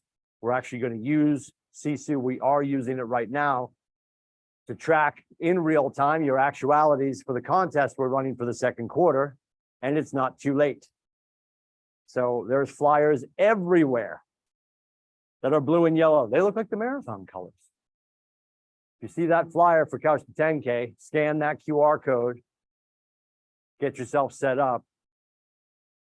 And between now and June 30th, Friday, June 30th, we're going to go right up to the end of the second quarter. When we get back from the 4th of July, we're going to draw one name based on the fact that you can put your name into the bucket a bunch of times. Anyone with a signed listing agreement between April 1st and June 30th gets their name in the bucket 5 times. A signed buyer's agency agreement, your name goes in the bucket 1 time. You can do that as much as you want based on having your name in there more. You have a higher chance of being chosen. We'll pick one winner when we get back from the 4th of July weekend, and that person wins their conference ticket to Mega Camp, affectionately known as Mega Chicken for most of you. Not your flight, not your hotel, not your bail money, your conference ticket. Retail value right now is $700. If you win and you don't want to go to Texas, we will hold that in reserve for you and you can spend it on other MAPS classes. If you haven't been in Sisu yet and you like data and you're a dork, and I say that with love, you're going to love Sisu. All you have to do is connect Sisu to your command. You don't have to do anything after that. What it's going to allow us to do is run contests and leaderboards on very granular things, as opposed to who got the most listings, which gets really boring. But with Sisu, we can see who's actually making calls, who's taking notes, who's doing all the right activities. And those are all lead indicators to greatness. So your database, your smart database, which is command, turns into your data bank, right? So when everybody says their database is their phone, I appreciate that, sure. But until you move it into something that can do tasks on your behalf while you're doing other things, it's just a phone. And if you move everybody, Derek said earlier, yeah, now with the mobile command app, you can just move people right out of your phone into command. Yes. Excellent. And if that's all you do, now they're just asleep in 2 places. So when you do move your humans out of your phone and into command, that's when we want to start to clean that up and we want to start to communicate with it. Because otherwise, you just created 2 lists. I have 1 list on my phone. Now I have that same list in command and I'm going to go get lunch. Awesome. But if we don't start communicating with our database, which we don't have to do, it will do it for you over time. And then also, please, I say this all the time, remember to put yourself on your smart plans. Because if you don't put yourself on your smart plans, you know what happens? You lose track of what's going out. I'm walking around Trader Joe's or Hannah Foods or Market Bucket. Sally Stu walks up to me. She's like, hey, I just got your email. The Easter one, that was really funny. It was you in a bikini on the back of a goat. Like, I don't know what the hell's happening, right? I didn't see it. I have no idea what she's talking about. So we want to proofread what we're sending out. We want to make sure we see what the end user is going to get. We want to understand the process. We want to make sure when we see it, it's of value to us. Heads up, just so you guys know, and this is at kwclmtraining.com, which is baked into the KWCLM hub. If you go to kwclmtraining.com, that's our learning portal. If you've never been there, it's going to invite you to log in and create an account. You're going to use your KW email and a password. And when you go in there, we're not going to play this now. It's a 7-minute video. But it talks about who are your contacts. It's a Loom video built by our dear friend, Melissa Burke, who is our Market Center tech trainer. And when you start the video, she'll be down here in this little corner here, and she'll be walking you through command, So you know what you're doing and you know who your contacts are. Keep track of your lead sources. This is important. This is why tracking is important. I asked Sally Steele a little while ago last year, what percentage of your deals were referrals? And she said pretty nonchalantly, 20%. Do I think she's perfectly on score? No, it's probably 19.5. But I know she's close because she tracks. Because when it gets to the end of the year on December 35th, I should be able to tell myself, well, this much of my business came from referrals. And I didn't even really do anything. So Tim, what if you created a smart plan to remind all the realtors in your life that you're still alive and you're here to help? Would it be a problem for you if you had referrals that equaled 35% of your business this year? No, Tim, that sounds like a great idea. Awesome, Tim. Maybe you should do a smart plan. Great, Tim. Let's do that after lunch. Then we go to Old Ferry Landing, we get 3 Jimmy juices and we go to jail. But when we get out of jail, we start working on a smart plan. Very important.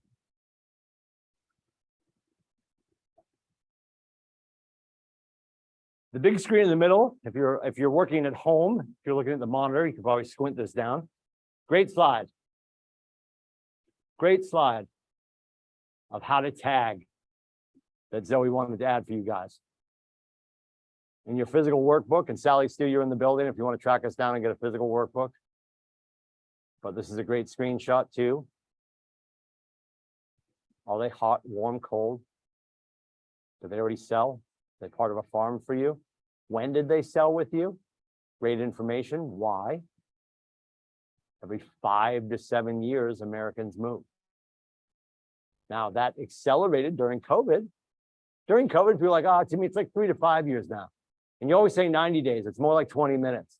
Well, guess what, kids? We're back. It's 5 to 7 years again, and it's 90 days again. I know some things are selling quickly. The average time on market over time is 90 days, from kitchen table to closing table. What other things could you put in? Active client, bought, sold, met, not met, investor, agent referral, friend referral. What's missing? No email, no cell phone, no home address. And we're most guilty of this, which is ridiculous for an industry that put them at that address. Sally, nod for me. How many of the people in your database you don't actually have their physical address? Is that your best score or your worst score? Not great. I was busy cutting and printing this. Oh, okay, that's okay. It definitely is my worst score. If- I pride myself on being higher than average, though. Yeah, if you go into most people's command right now, they score us on name, phone number, email address, and physical address or neighborhood. And most of us are guilty of not having the physical address for our clients. Why is that important? Even if they say to you, well, Timmy, just use my PO box. Awesome, now I can mail to you. If I want to send you a physical mailer, that's important for my smart plans, for my activities. I also need your physical address, Mr. Lindsay. In the future, should you ask for, I can send you neighborhood nurtures and you can start to see what's going on in and around your neighborhood and understand your local market. Obviously, when you guys are ready to sell, that's when it's the right time to sell for you. That's all that matters. But if you need to see the activity going on around you, I can create that for you. If you guys want me to give you your neighborhood in Stratford, New Hampshire, you want me to give you the neighborhood in Brewster, Massachusetts on the Cape where you want to buy a Cape house? Do you want a place up in Vermont where you mountain bike? Do you want something down in South Carolina where you still suck at golf? I can show you all of these neighborhoods and put them on one page in your neighborhood page, in your contact. So you don't have to search anymore, Mr. Lindsay. You're going to go to one page and the URL will be yours. If I have an investor and I know they're looking in LA, Boston, Miami, Cape Cod, South Carolina, and Dallas, I can put all those neighborhoods on one page, and I'd probably be inclined to go and just jump on GoDaddy and get Sindel Investments. And now you have your own URL. And you never have to think about it, right? Not like, oh, I got to go to this website. I forget. It's like KW, my neighborhood, / the Lindsays, 6597. Like, no, terrible. I'm gonna go buy a URL for my people, $12 a year to give one of my investors their own domain name that they'll never forget. And then they're sitting out having drinks with their friends. And they're like, yeah, my realtor actually got me my own domain name. Lindsay Investments. This whole page, and I can update it, he can update it. I never have to worry about searching the internet anymore for properties in the 5 cities in America in which I want to shop. My agent does that for me because they're amazing. Hobbies, commonalities, occupation. Demographically, right? We geographically farm and we demographically farm. Geographically means I want to go attack South Stratum. Demographically is I'm looking for 30 to 40-year-old male and female engineers. And why would I be looking for both geographic and demographic? Well, I know South Stratum has an up and coming neighborhood that's getting developed right now. And in the last 18 months, people that have been moving there happen to be 30 to 40-year-old male and female engineers who are buying property there because there's a whole hiring boom going on right now at Lonza Biologics over on Pease. What if I connected all those dots? And then I found out where these people are coming from. I'm glad you asked.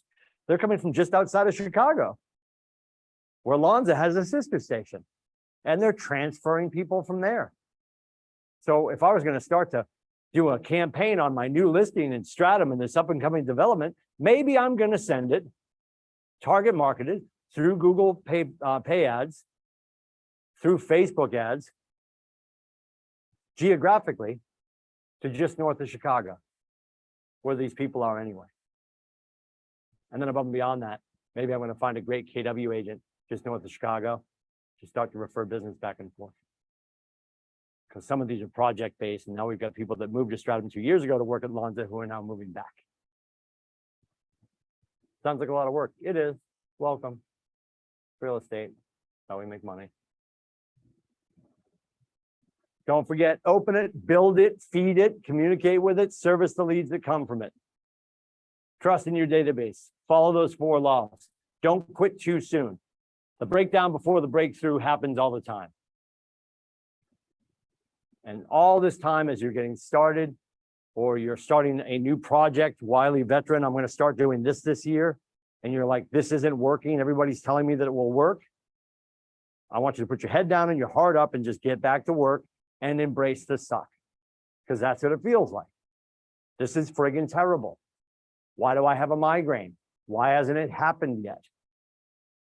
Everyone at our company that's been successful has embraced the suck at some point. Sometimes they do it every year because you keep adding new efficiencies. You keep adding new skill sets that you have to build. Don't quit too soon. The 36 Touch campaign takes time to yield results. Marketing is always going to take longer than prospecting. Prospecting, if you really know what your silver bullet is, if you know what the arrow in your quiver is that you can shoot and kill with, do that every day. You can complete, if you can, you can gather a lead at will, do it. And do it consistently. No matter what you choose to do with your database, to communicate with your humans, whatever you decide your genius zone is, you better do it every day.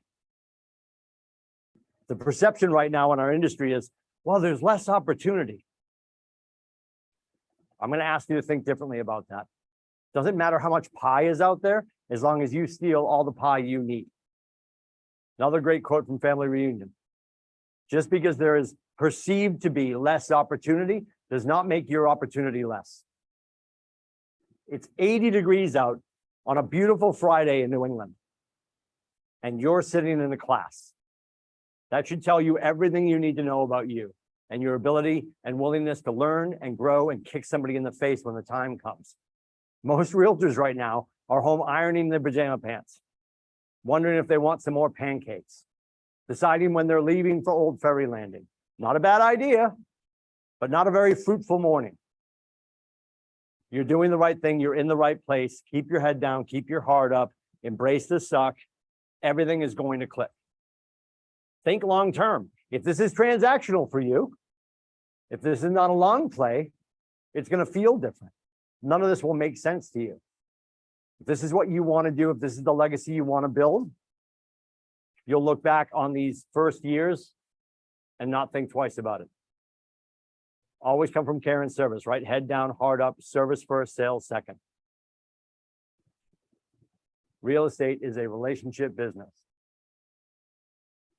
Every day be doing this. Gary would argue to double down on this. So Ignite becomes 20 conversations, not 10. Bold goes from 20 conversations to 40 conversations. All I want you to do is out hustle, let yesterday's version of you. If you had 2 conversations yesterday, make sure you had 4 today. Striving for 10 conversations, adding those people to your database with permission, sending them a handwritten note. Hey, Tim, glad we got a chance to talk. Look forward to speaking with you soon.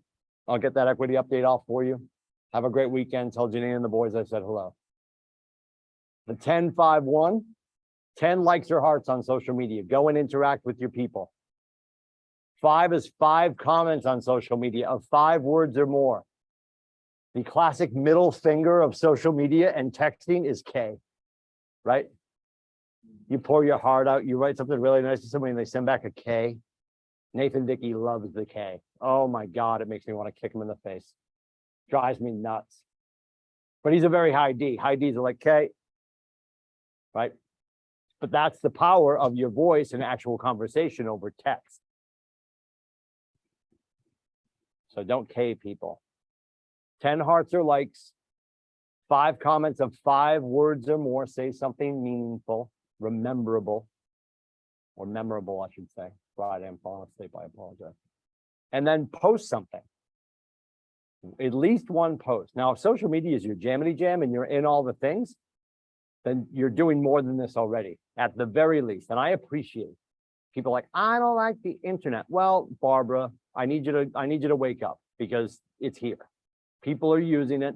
90% of our consumers are going to start their search for their home or their search for their realtor online. And that's very conservative. 99% of our consumers are starting their search for their property or their search for the talent that will sell their home online.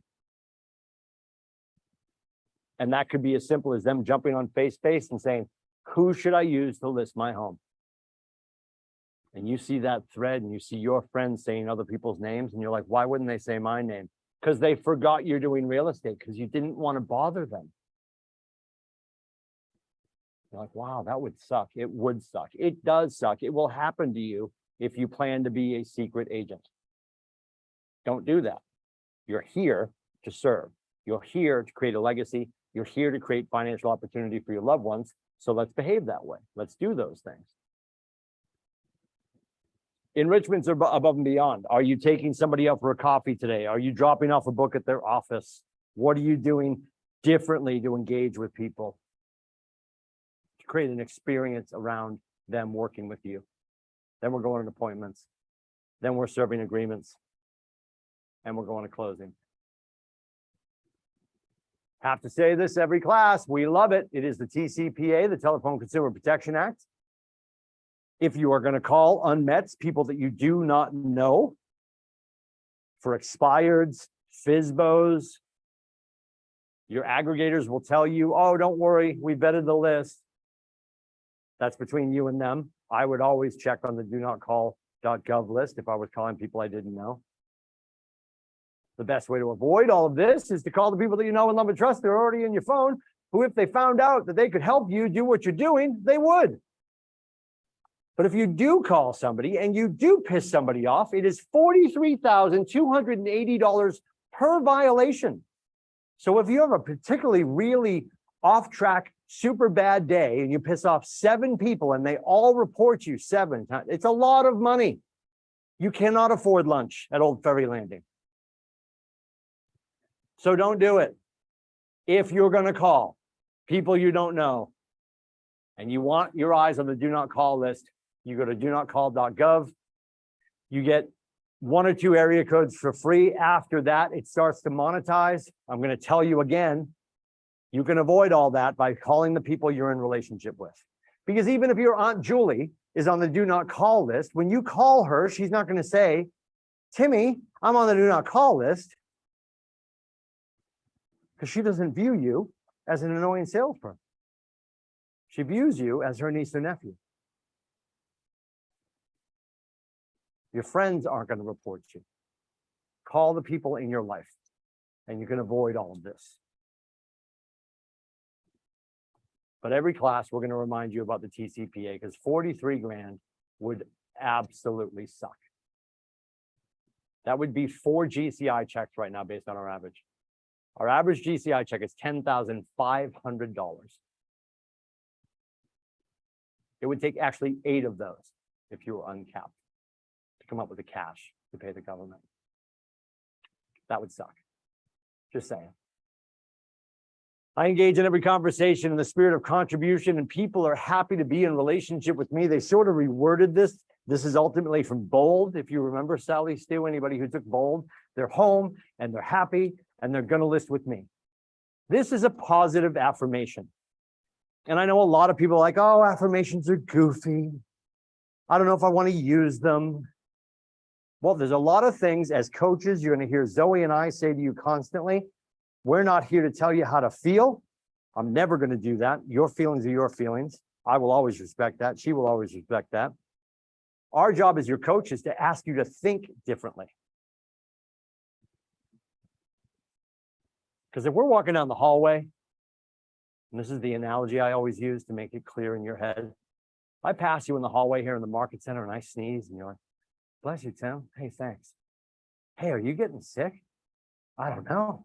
Now I go back to my office. I'm like, Sindel said I'm getting sick. Maybe I am getting sick. We will run with a negative affirmation into the hills on fire.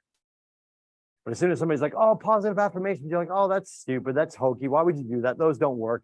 Well, spoiler alert. Answer me this question. Who do you spend the most time with?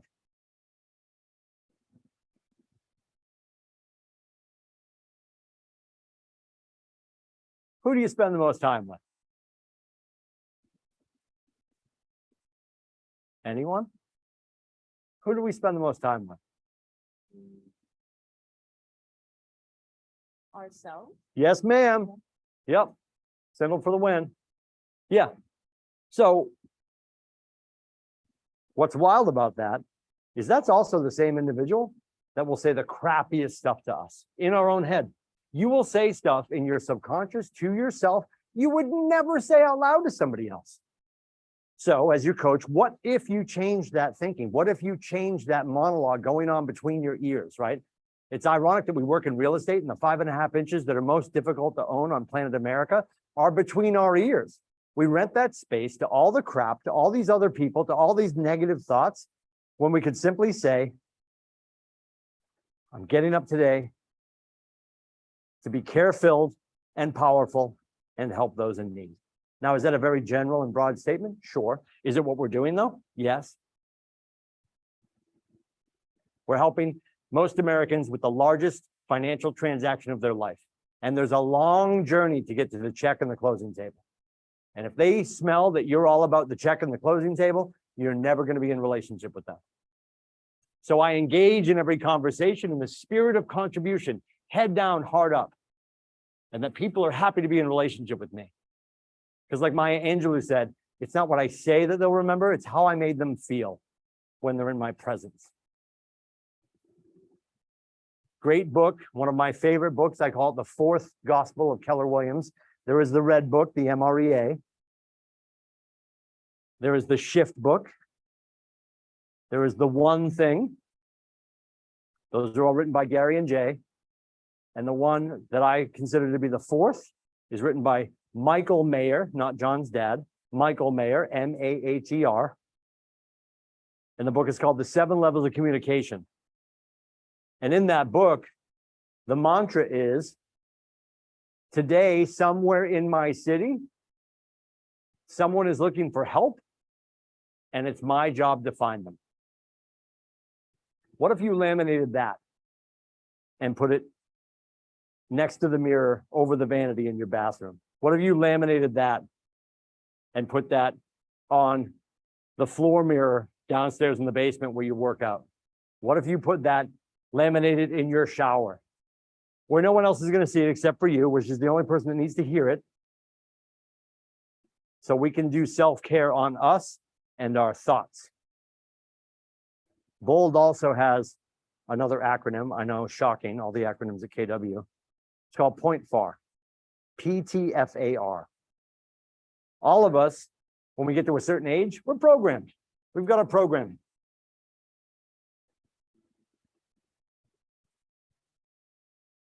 I'm married. I've got 2 high school kids. I'm the youngest of 3. I grew up in an Irish Catholic Vietnam vet house. With that came some programming.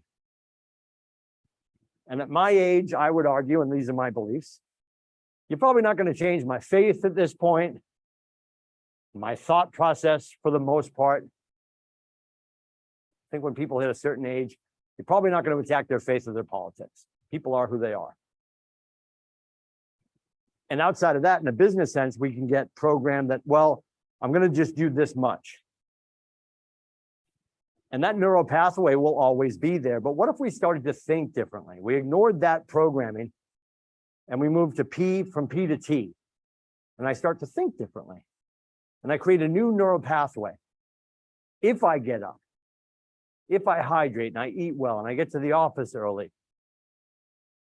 and I listen to a great business podcast or a motivational something as opposed to checking my voicemail or looking at social media and letting all that crap seep into my head.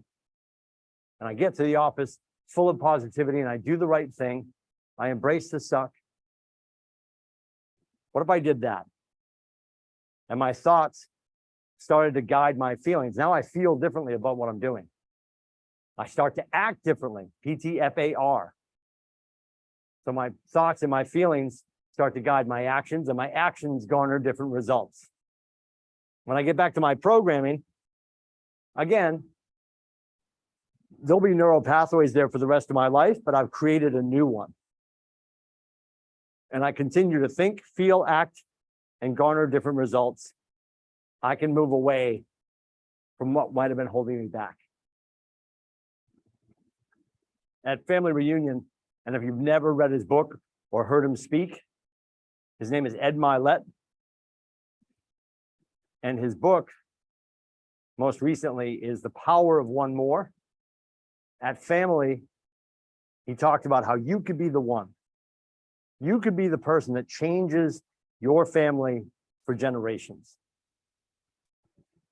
If we break through the programming that might have told us, you finish high school, you go to college, you get a degree, you get a nice desk at Liberty Mutual, you make 75 grand, you drive home, you wake up, shower, rinse, repeat.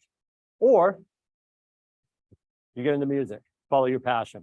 Also do real estate, which will fund all of that, right? I listen to his podcast. Mylett, so good. Yeah, So good. He's so good. He was insane at family reunion. Oh, he broke the whole, nobody in the room left without crying.